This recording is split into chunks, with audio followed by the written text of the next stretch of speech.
नमस्कार, न्यूज 18 के digital platform पर आपका बहुत स्वागत है। मैं हूं आपके साथ अंशिका पाठक।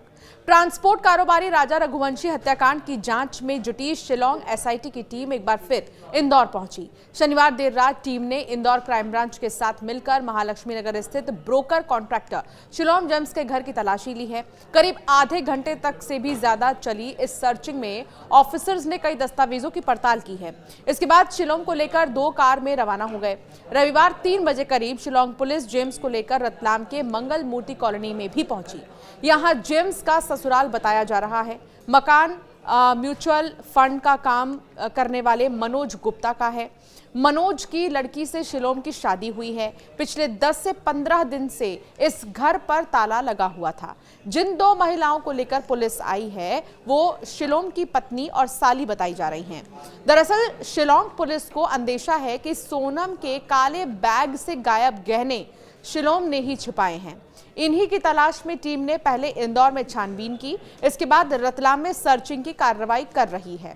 इससे पहले गुरुवार को एसआईटी अपने साथ बिल्डिंग के मालिक Lokendra Singh Tomar, broker contractor Shillong James और सिक्योरिटी गार्ड बलवीर अहिरवार को इंदौर से शिलोंग लेकर गई थी।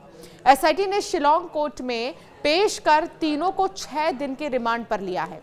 राजा की हत्या के बाद सोनम शिलोंग से लौटकर इंदौर की जिस बिल्डिंग के फ्लैट में रुकी थी उसके मालिक लोकेंद्र तोमर को 23 जून को ग्वालियर से गिरफ्तार कर लिया गया था।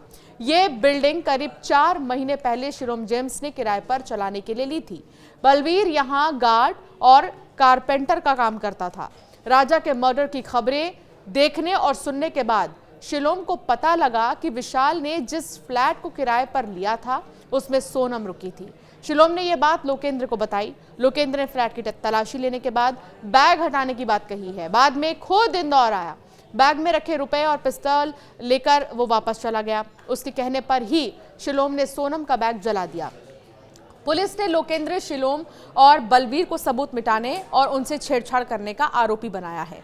शिलोंग ने लोकेंद्र तोमर से उसकी इंदौर स्थित बिल्डिंग लीज पर ली थी। फिर उसका G1 फ्लैट विशाल चौहान को किराए पर दिया था। राजा रघुवंशी की हत्या के बाद सोनम और राज इसी फ्लैट में रुके थे। फिर एक बैग छोड़कर फरार हो गए थे। शिलोंग ने चौकीदार बलवीर की मदद से वो बैग महालक्ष्मी नगर इलाके में जला दिया था। एफएसएल टीम ने घटनास्थल से जली हुई सिम और अन्य अहम चीजें जब्त की थी। पूछताछ में शिलोंग ने पहले कहा था कि बैग से मिली पिस्टल लोकेंद्र के पास है। बाद में बताया कि पिस्टल और लैपटॉप उसने इंडस्ट्री हाउस के पास नाले में फेंक दिए थे।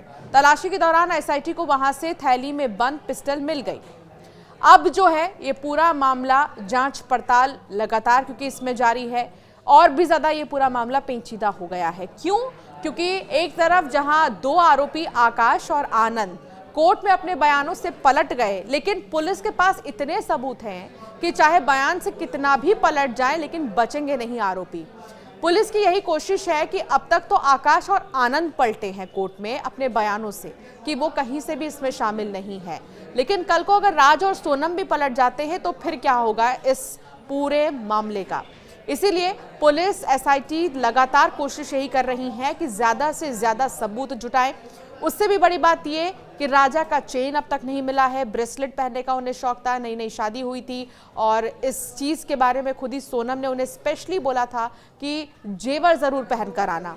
दरअसल जब राजा ने ये सवाल भी किया था सोनम से कि जेवर क्यों, जेवर के लिए मां मना कर रही हैं, तो सोनम का ये कहना था कि फोटोशूट्स कराएंगे। बहुत सी ऐसी चीजें सोनम ने कही थी जिसको राजा पॉइंट टू पॉइंट मानते गए, लेकिन उन्हें ये नहीं पता था कि ये उनका आखिरी सफर होगा। सोनम की ज्वेलरीज कहां पर हैं? अभी तक इस बारे में भी कोई जानकारी नहीं मिली है। क्या उन ज्वेलरीज को बेच दिया गया है? ये सवाल भी उठ रहे हैं। लेकिन कई ऐसे ज्वेलर्स हैं, कई ऐसे दुकान हैं जहां पर पुलिस की तरफ से जांच पड़ताल की जा रही है। लेकिन सबसे बड़ी बात यह है कि राजा की ज्वेलरी से लेकर राजा का मोबाइल फोन, पिस्टल तो मिल चुका है, लेकिन उस बैग में जो लैपटॉप था उस बारे में अभी तक कोई जानकारी नहीं मिल पाई है। जैसे ही ये चीजें मिलेंगी तो फिर हत्या का ये पूरा मामला और भी ज्यादा साफ हो जाएगा। जो ये तस्वीर और भी ज्यादा साफ हो जाएगी कि इसमें कितने किरदार हैं, कौन कौन इसमें शामिल है और किसका का क्या रोल है, क्योंकि अभी कोई कुछ भी कहने से बच रहा है। हालांकि नार्को टेस्ट का भी जिक्र हुआ था, नार्को टेस्ट की भी बात सामने आई थी, लेकिन नार्को टेस्ट को लेकर पुलिस ने जो है खारिज कर दिया नार्को टेस्ट की मांग को, इसलिए क्योंकि सोनम और राज दोनों ने इस बात को कबूला है कि वो एक रिश्ते में थे, दोनों एक दूसरे से प्यार करते थे और राजा रघुवंशी दोनों के ही रिश्ते के बीच में आ रहे थे। दूसरी चीज, विपिन रघुवंशी जो राजा के भाई हैं, उनका ये कहना है कि सोनम ड्रग्स लेती थी और बिना ड्रग्स और नशा किए इस तरह के ख्याल नहीं आ सकते हैं। इस तरह की बातें जो विपिन रघुवंशी हैं वो कहते हुए नजर आ रही हैं। ऐसी कई सारी बातें जो है अब धीरे धीरे सामने आ रही हैं, कई खुलासे हो रहे हैं, कई एंगलों से पुलिस जो है इस मामले की जांच कर रही है। और अब जो एसआईटी है वो इंदौर पहुंची है, शिलोंग जेम्स की पत्नी और साली से पूछताछ हो रही है, कई घरों में जो है तफ्तीश की जा रही है, जांच की जा रही है कि आखिर गहने गए तो गए कहाँ। अब ये देखना बाकी होगा कि आखिर जो सबूत और भी नहीं मिले हैं, जो चीज़ें और भी नहीं मिली हैं, वो कब तक मिलती हैं। आपका क्या मानना है इस मामले पर, हमें ज़रूर कमेंट कर बताएं।